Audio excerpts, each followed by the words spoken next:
So, what would you do if you discovered that one of the worst disasters in US history wasn't just an act of nature, but a preventable failure? And what if the people responsible were working hard to cover it up? Many of us would feel powerless, frustrated, powerless, but Sandy Rosenthal did something extraordinary. With no background in engineering, law, or politics, Sandy took on the Army Corps of Engineers, exposed the truth behind the levee failures after Hurricane Katrina, and changed the national conversation about disaster accountability. Her journey is a masterclass in resilience, purpose, and the power of speaking up, even when the odds are stacked against you. In this episode, Sandy will share how she uncovered the truth, the personal risks she faced, and why finding your purpose can make all the difference. There is so much that we can do at this stage of our lives. And if you are wondering if it is possible to make a difference, stay tuned. You will not want to miss this conversation with Sandy Rosenthal. Welcome to Boomer Banter, the podcast where we have real talk about aging well. My name is Wendy Green, and I am your host. Have you ever felt that something's just off? Like life is full, but not fulfilling the way it used to be? Well, after our seasons of careers and maybe caregiving, we often find ourselves missing a sense of connection, those regular chats, shared laughs, and friendship with people who truly get us. And that's why I started the Boomer Banter membership, a warm and welcoming space for adults 60 plus who crave real conversations, meaningful friendships, and something to genuinely look forward to. We meet twice a month for live, engaging discussions that feel more like catching up with good friends and opportunities to learn from each other. And your first month is totally free. No pressure, no connections required. Just email me at wendy@heyboomer.biz and I'll personally get you signed up. And if you don't like it, if it's not for you, no problem. We'll just stop the membership at that point. No cost involved. So come join us. We'd love to have you. And remember that spots are limited, so grab your free month today. Now, I want to take just a moment more to tell you a little bit more about Sandy Rosenthal, our guest for today. Sandy was an ordinary citizen who uncovered an extraordinary scandal. After Hurricane Katrina, she discovered the catastrophe was caused not by nature, but by the Army Corps of Engineers' defective flood walls. And then she exposed their massive cover-up. Her David and Goliath fight earned her comparisons to Aaron Brockovich. In fact, they've even met. In 2005, Sandy founded levees.org, rallying over 25,000 supporters to demand safer infrastructure and government accountability. Her award-winning book, Words Whispered in Water, chronicles her journey to uncover the truth and seek justice against all odds. Today, Sandy continues to empower others through her podcast, Beat the Big Guys, inspiring everyday people to stand up to powerful institutions. And she's also the co-host of The Slingshot, where she shares more stories of courage, activism, and community impact. I am so happy to welcome Sandy to Boomer Banter today. Hey, Sandy. Hello, Wendy. It's great to see you. Thank you for joining us today. Excited about this conversation. So, you weren't an engineer or a journalist or an activist. before Hurricane Katrina. What made you decide to take on this fight? You know, if you look at other people who have pulled back the curtain on corruption and exposed something, often it was people outside of that discipline. Because if it's within your discipline, you risk being shunned by your community, being called a whack job, you risk losing your job, you risk losing your clients.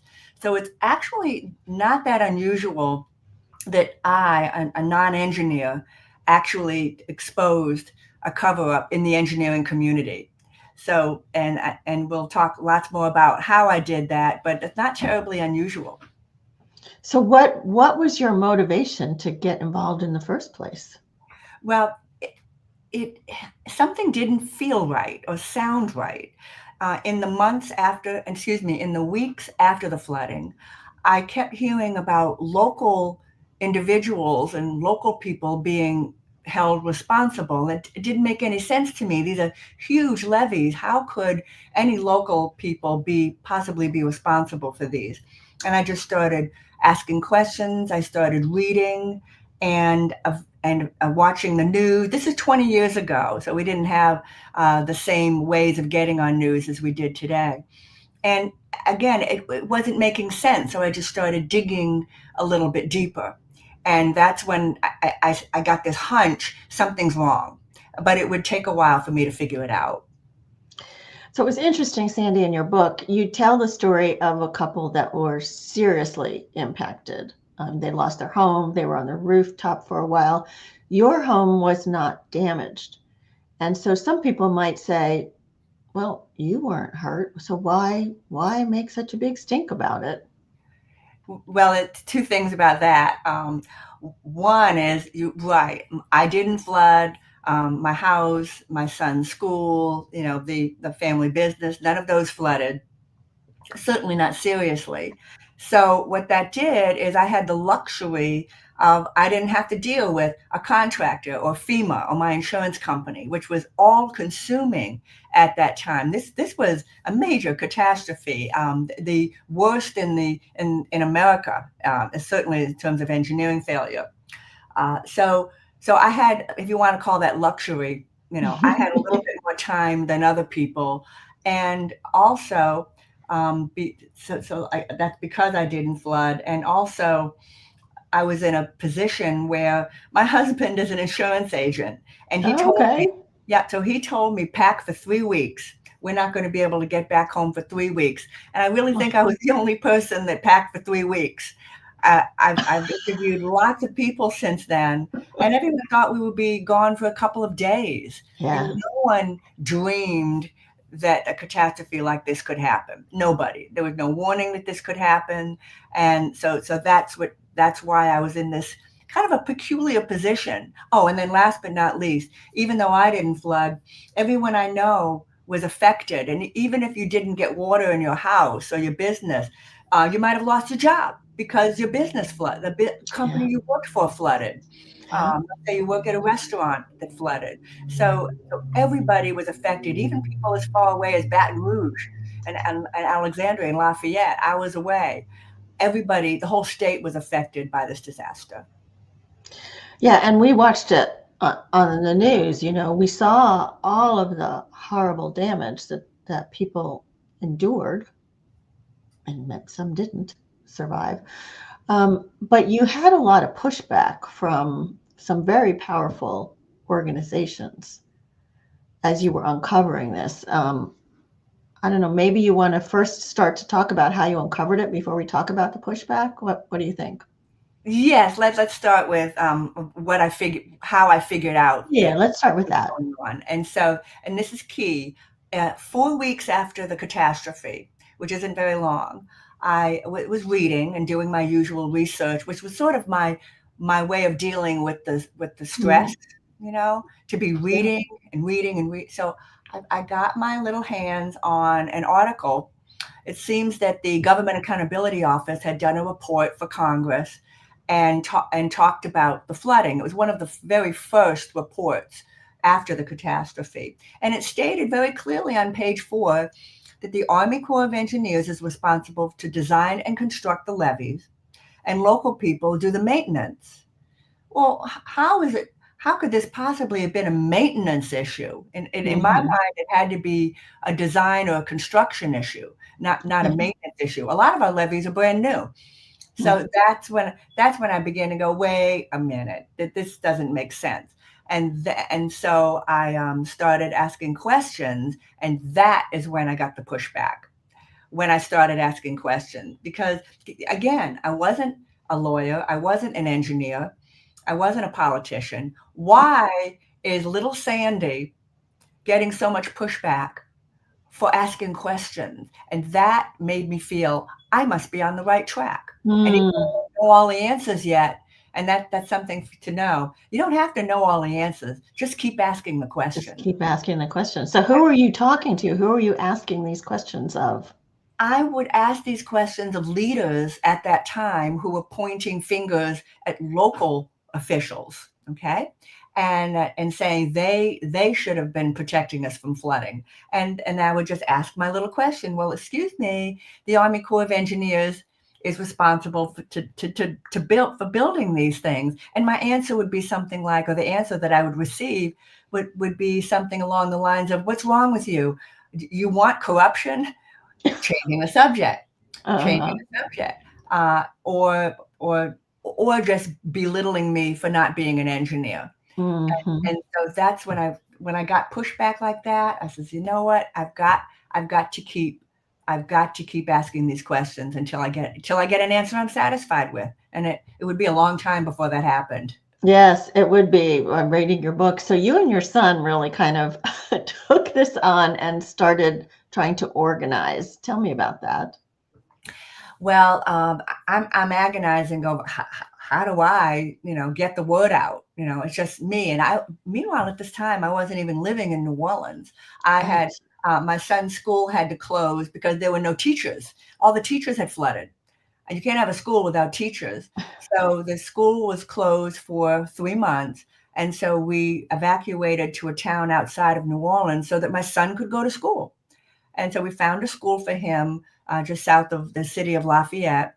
And during the day, as I've already mentioned, I did my reading and listening to the radio. That's how we got information back then. The radio, Yeah, the real news internet. stories too. I'm not talking about podcasts. Not that there's anything wrong with a podcast. We didn't have them back then. It's the Right. news on the radio, and I was getting my information, and that's when I realized, my gosh, this is the Army Corps of Engineers.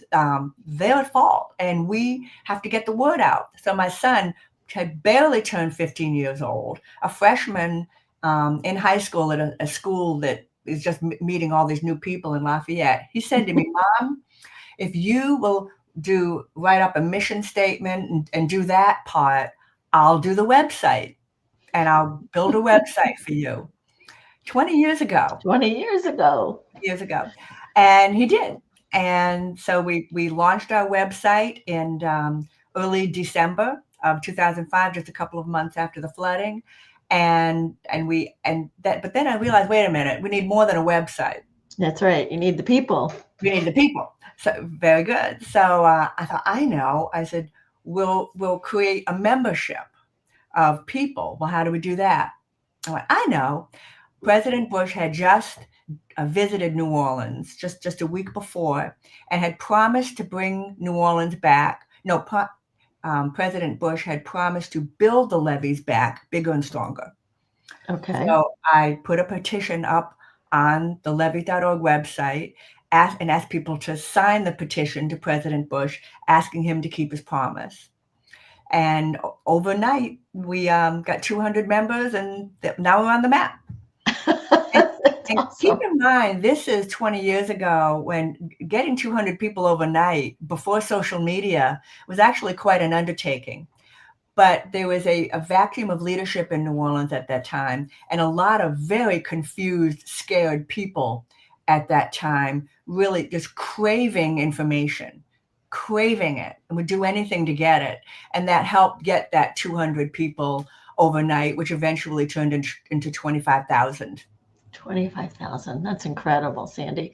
So this obviously became your purpose during that time? What was there like a defining moment that you realized this was your purpose for 2005?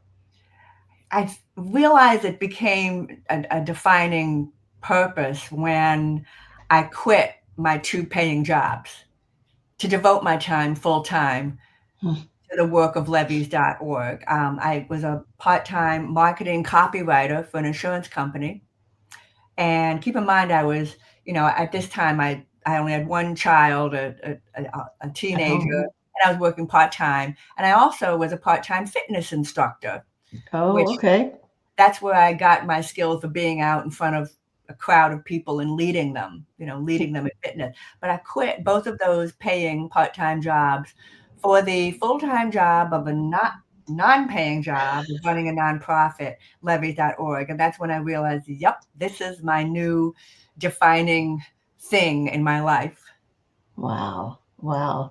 So do you think that a purpose is something that we find, or do you think it's something that kind of finds us? I think we find it. And Yeah. because you have to build it. You have to build, like, for example, levees.org, and I had to build the attention, to the problem. I need to draw the attention of the American people to this issue, which was so misunderstood. I mean, the American people thought, oh, Katrina was a huge storm, and those local people shouldn't have been living in a place that floods. Yeah, that was the logic in 2005, and so the victims were being blamed. And so in bringing attention to this cause, I had to keep trying things. Something didn't work, I had to try something else. If something did work, I put more energy into it. If for some reason no one was listening to us, I would have to invent a way to get people to listen to us. And still doing that to this very day. Right 20 now, years later. governor has made up his mind that he wants to control the people in charge of the levee protection.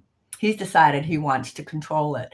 And lo and behold, that gives my organization another opportunity to get its message out into the general public. And the timing could not be better.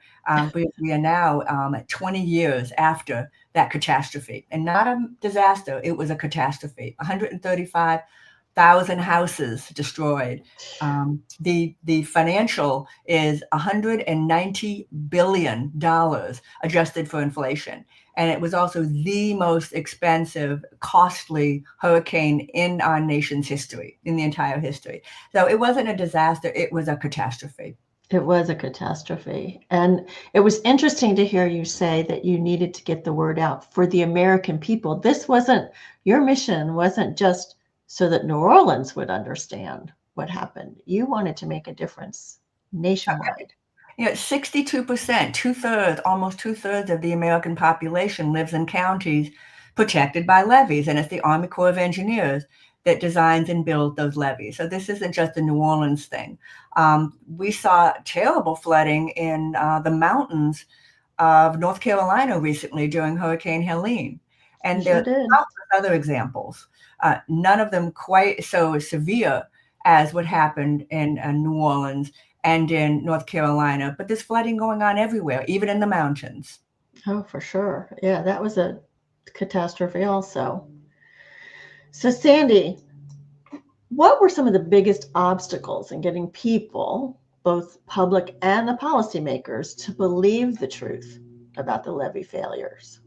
In the beginning, I had the strangest pushback. It took me a while to figure out. In the beginning, I would be trying to educate. You needed to begin locally. Now, before you go national with something, you need to start Mm-hmm. locally and get everybody on board locally. Well, I thought that was going to be easy. Well, it turns out that there were a lot of people that just wouldn't listen to the facts I was trying to give them. And they would say ridiculous things like, well, the Army Corps of Engineers gave the money for the levee protection to the locals. Well, that's nonsense. The feds don't give money to the locals to build the Corps. I mean, the Corps doesn't give money to local people to build the flood protection. They were kept saying, "Oh, I read that. I heard that." I said, "Will you show me?" "Well, I can't find it now." When you know Mm. what it was, political. We were a Democratic governor and a Democratic mayor, and this was a region of New Orleans that were all Republican. And it took me a while to figure that out. And Hmm. you still see that today. If you've got your mind made up on a particular ideology or partisan, you're not going to believe anything you hear. And that's still, unfortunately, that's still going on today. But I think it's always been going on, and that's one of the first things that I confused me in the beginning, the pushback, and then the other pushback was from the Army Corps of Engineers itself, which disguised its identity, and Oh, that's yeah. Well, yeah, I'll be happy to talk to you about that whenever you're ready. yeah, go ahead. Tell us. Sure. So that was probably the biggest eye-opening and most attention-getting thing that happened during my leadership of levees.org. I know all of you listeners are familiar with a caller ID. You Right, look at even if a person's number isn't in your address book, you look at your phone, you see the number, you recognize the number. That's caller ID. Well, right. every single laptop, desktop has something called an IP address. It's a Hmm. caller ID. Right. Well, using back-end tools available to any amateur and using free software, I was able to figure out that the pushback and the vicious comments and the ugly things being hurled at me were coming from none other than Army Corps of Engineers headquarters in New Orleans. And it was Oh, thousands of comments coming to me in New Orleans. So I was able to figure this out, and I picked up the phone. Back then, we used phones, and I called the local TV station, and they promptly accepted the story as an exclusive. Did a big story about it, and it was all exposed that it was the Army Corps of Engineers sitting at their desks, and these are people who are tasked by Congress to protect us. We're using yeah. their equipment to attack Wow. me. Again, a nobody, a little Sandy on Soniat Street. So so Must that have been must have been scary though. Were there times that you felt really scared for your safety? absolutely in the earliest months, and it was New Orleans was a little scary in the early months after the flooding because more than 50% of the city was evacuated. Hmm. And probably two-thirds of the city wasn't even here. It was quiet. It was so quiet at night. No bugs, no birds. And it was during this time that I was organizing the campaign to expose the truth about the Corps. And so one day I came out and my SUV full to the roof with yard signs was keyed. Every single panel of the car was keyed. Keep in mind, nobody was even living in New Orleans at this time. Hmm. So that was Yeah, frightening, and that then was scary. that was scary, and I of course, my whole family saw that, and then also, a few days later, I got home, and there was a dead bird at my back door, and this wasn't a dead bird that a cat had found. Like, I grew up in a rural area, and I'm used to dead birds that the cat brought home. This was no dead bird the cat brought home. This pigeon head had been chopped off with a cleaver, with a Oh sharp. gosh. It was at my back door. So obviously it was unsettling. And Yes. I got a dustpan, picked up the bird, put it in my trash can, shut the lid, and shut a door in my brain. Because if I focused on that, it would have gotten in the way of my work. And if I told my family about it, they might have told me, it might have encouraged me to stop doing this work. This was early.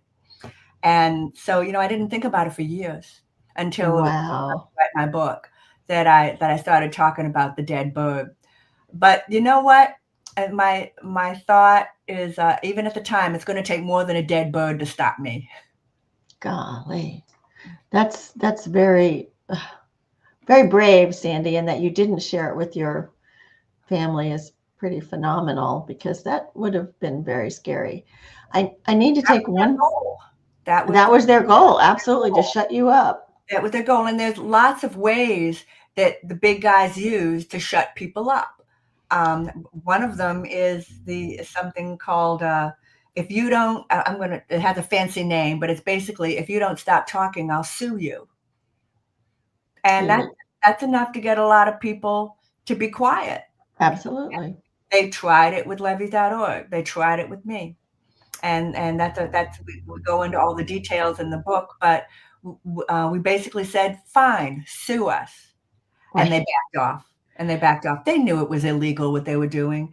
In this great country of America, it is illegal to shut people up with the threat of lawsuit. Thank goodness.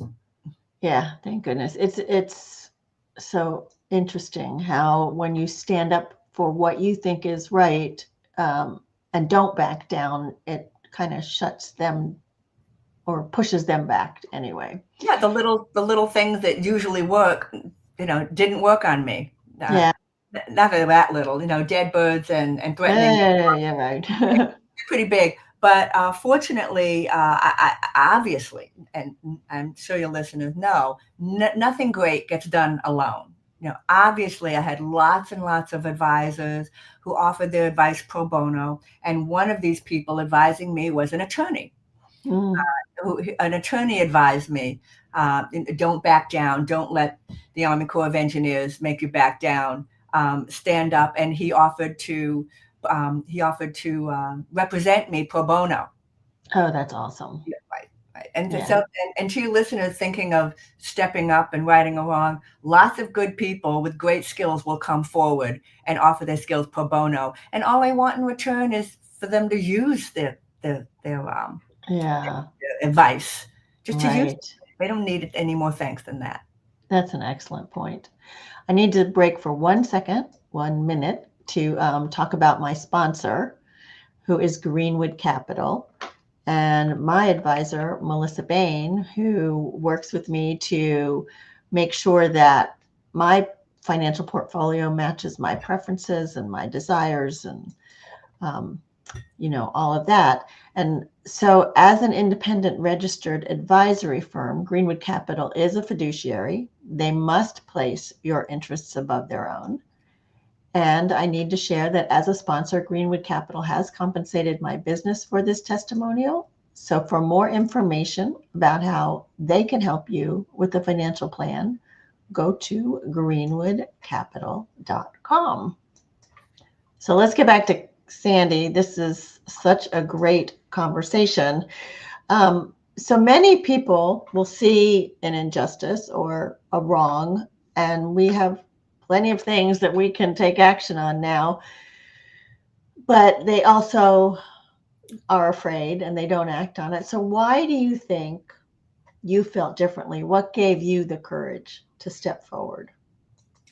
That's such a great question. If this was a video, I would hold up a coin for everybody because everyone knows a coin has two sides. And I think what makes people hesitate is this coin.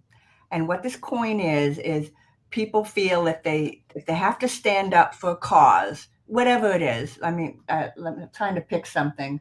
Um, Getting recycling in your neighborhood. Okay, if Okay. it doesn't happen, let's just pick one. In Okay. order to fight for something, you almost always have to criticize or call out people.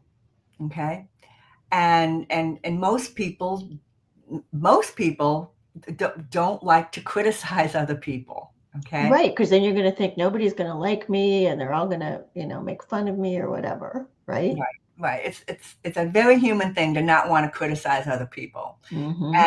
And so what and my advice is it's not the person you're criticizing, it's what they're saying. It's what they're saying, it's what they're representing, not the individual. Because if it weren't that individual, it'd be somebody else. It'd Mm-hmm. be somebody else.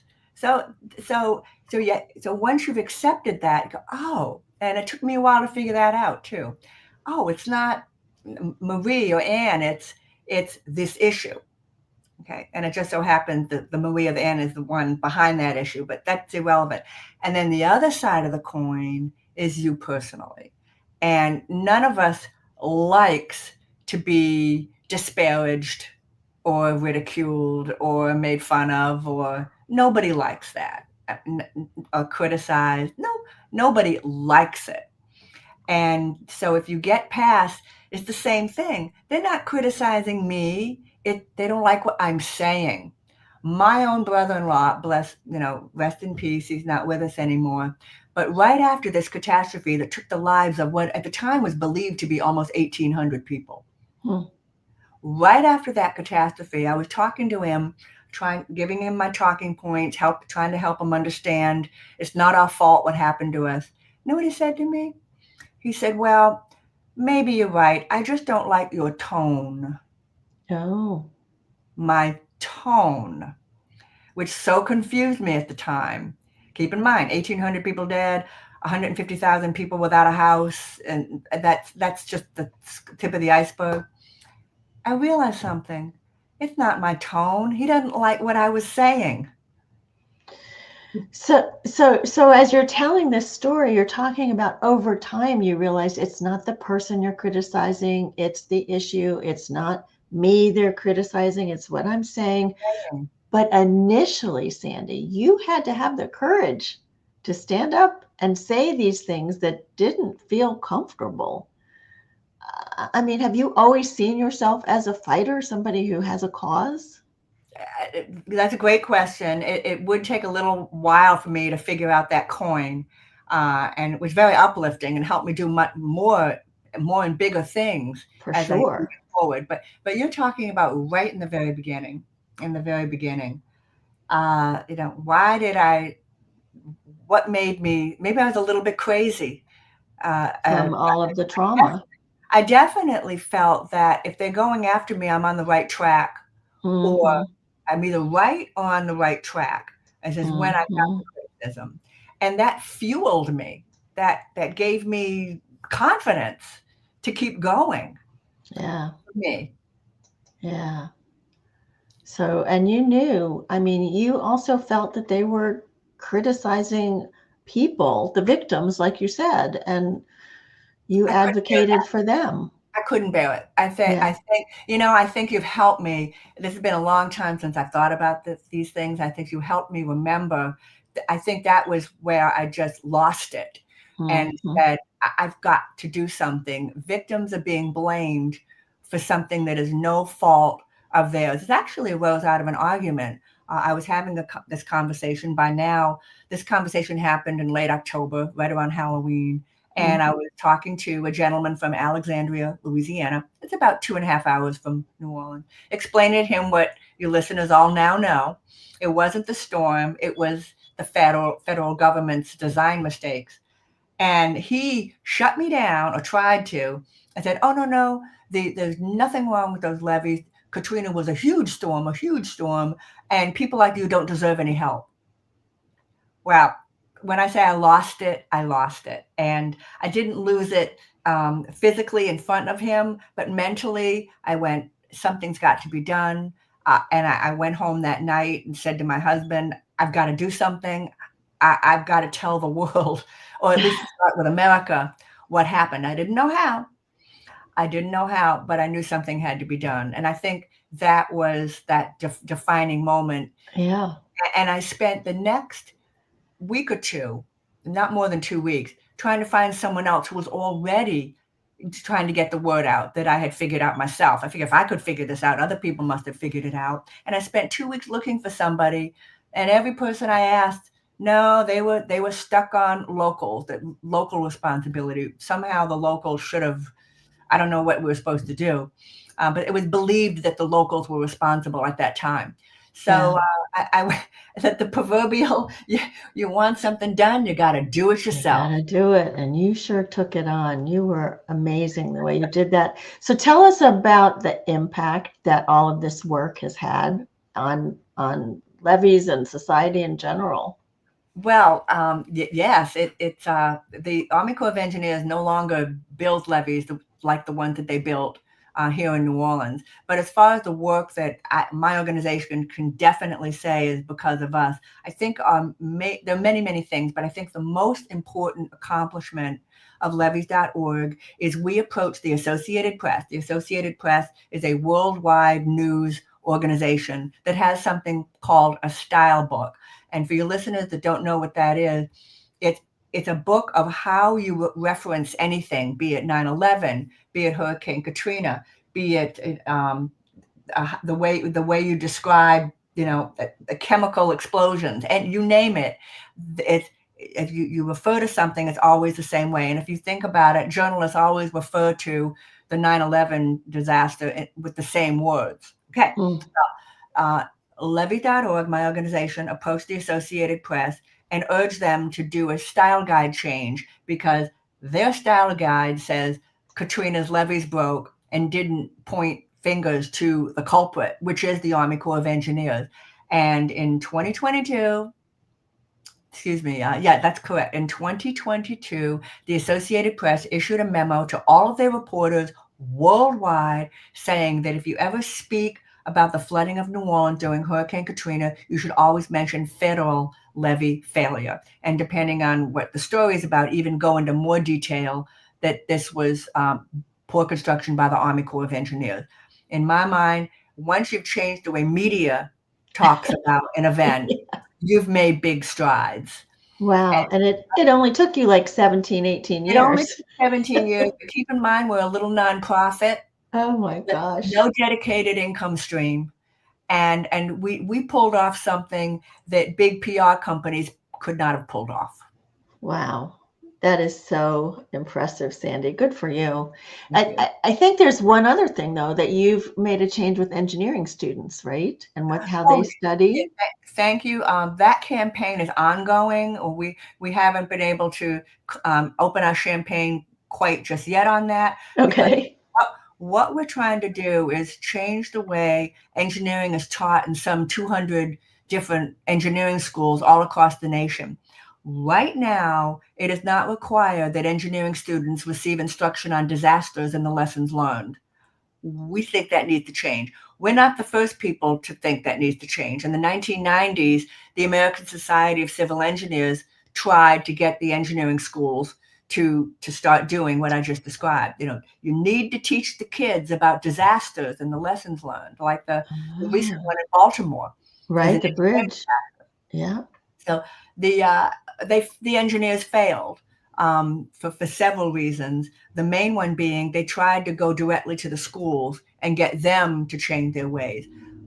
Our organization is doing it differently. We're going to work with the accrediting body that accredits all those 200 schools, and we're going straight to them, and we're going to get a coalition of deans of the engineering schools urging ABET to make this change. And so this is not something done overnight.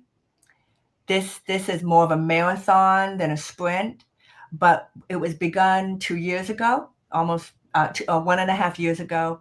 And each day we're getting closer. And I hope to be able to, in maybe 2 years, be able to announce that this campaign's been successful.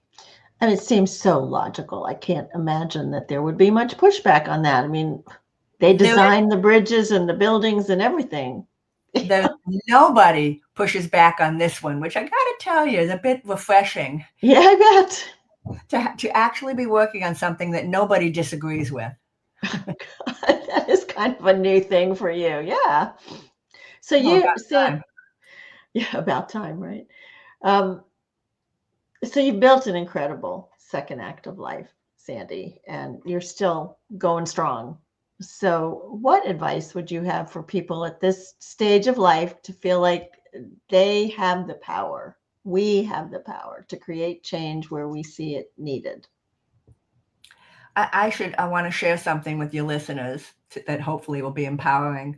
I was born profoundly deaf in my right ear and severely in my left. I'm wearing hearing aids right now. And so because of this, I learned, I was born 68 years ago, and I learned to speak the way I heard. Well, obviously I was unintelligible, and I had to take speech therapy. I'll give you an example. The chicken, I hear chicken, and that's just one example. That's just one among millions of examples of the words. And I've overcome. And the technology to correct my hearing disability came out in the 21st century. So I've been a hearing aid wearer for a couple of years, and it really helped. There's a lot of sounds in there I've never heard before, and Isn't that amazing? but I got to tell you, most of them are annoying.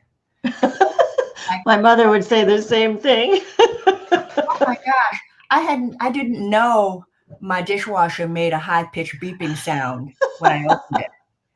And I did so. In some ways, it's not as peaceful a life, but my point is, with my severe speech problems and the hearing problems, and here I am today with my own podcast, about to end one and having started a new one, that if I can pull this stuff off, there's nothing stopping anyone out there from doing whatever it is. They just have to make up their mind. Abraham Lincoln has a great comment. uh, Whatever it is you want to do, it's already half done by the time you make your decision to do it. It's already Oh, half. I love that. I I love hadn't that. heard that one. That's a great one.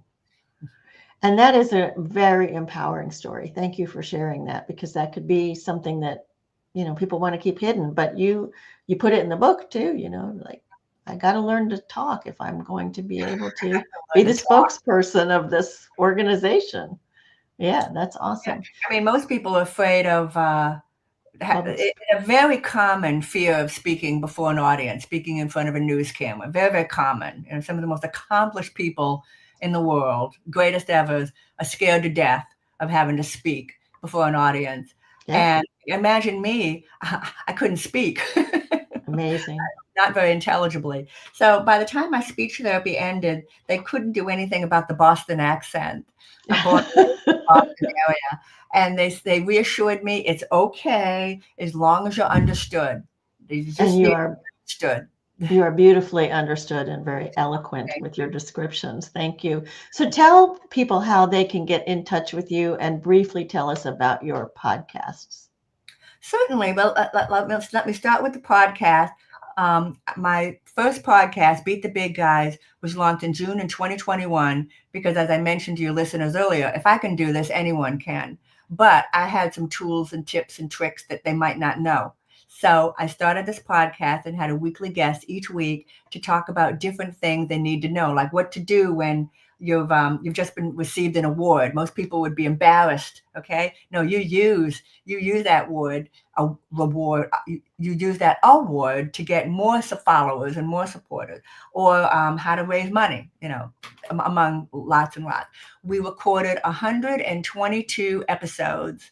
And not wanting to go out with a whimper, we're going to go out with a bang. My final guest will be the person that urged me to start my own podcast. Oh, yeah. That's great. I thought that would be appropriate. His name is Mr. Ken McCarthy, and that will be next month. So it's Beat the Big Guys. Look for that one. Beat the Big Guys, yes. And of course, the podcast will stay up, 122 right. episodes. It's going to take a while to go through all those. Each one's about a half an hour. And I've also well into a second podcast, myself and two guests, Rudy Vorkapik and Stuart Loeb, and we talk about current events that are important to our listeners. And we're not all on agreement on the same page. So we have some pretty rollicking discussions on that show, which makes it much better, I think. So, and that one is called The Slingshot, right? The Slingshot from Levee.org. And as for getting in touch, as for learning more about my work and me and everything, so there's the podcast, there's the book, there's Levee.org. And if you want to know about any of those, it's all at a one-stop shop. It's my name's sandyrosenthal.net. sandyrosenthal.net. Thank you so much, Sandy. This is absolutely, I'm excited just listening to you tell this story. And I'm so, I don't know, is it okay to say I'm proud of you? Well, I'm proud to know you. Thank you. And listeners, I know that you're enjoying these stories and inspiration each week on Boomer Banter, and it would be so helpful if you would go out and rate and review and let people know, let your friends know about what we talked about. I also want to recommend a podcast. It's called Older Women and Friends. It's by my friend Jane Leader, Leder, and you can find out about that at janeleader.net. She has a wonderful array of guests, and they work to dispel the myths of getting older and explore the many contributions that older women make and the wisdom they have learned. So check out Older Women and Friends. And wherever you are, I want to tell you about next week's guest. And his name is Mike Waters. And we're going to talk about the impact of music and the arts and your environment on your brain. Mike has had a 45-year career in adult fitness, wellness, and health promotion. And I think we're going to have a lot of fun, a lot of insights, and a nice change from, just you have to exercise and eat right and stuff. There are also things we can do for our brain that are enjoyable, like music and art. So, Sandy, thank you so much for being on the show today. And thank all of you.